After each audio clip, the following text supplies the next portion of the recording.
មុននឹងចេញអីវ៉ាន់ជូនភ្ញៀវគឺធ្វើតេស្តថាតើអង្គមនឹងមានសមត្ថភាពអាចធ្វើកម្មរង្វង់លេខ12រហូតដល់លេខ17អត់អញ្ចឹងយើងធ្វើតេស្តបាទមុននឹងផ្ញើឲ្យភ្ញៀវយើងធ្វើតេស្តកុំឲ្យគាត់យកទៅប្រើទៅខុសណាជាអណ្ដាលអង្គមខ្ញុំអាចធ្វើកម្ម winner exeter អីបានណា making អីបាទ click PCX summer ធ្វើបានទាំងអស់បាទសម្រាប់ម៉ូតូមានកង់ពទាធំគឺធ្វើបានណា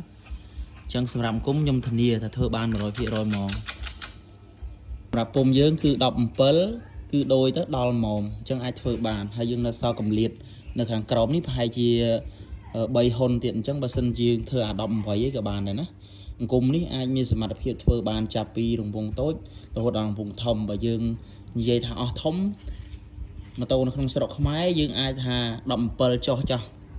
តែបើសិនជាមានកម្មណា18 19នេះប្រហែលអាចធ្វើបានទៀតអង្គមនេះបាទហ្នឹងហើយត្រូវកាយអាចតតមរកកូនជាងផលបានលក់ដូរស្មោះត្រង់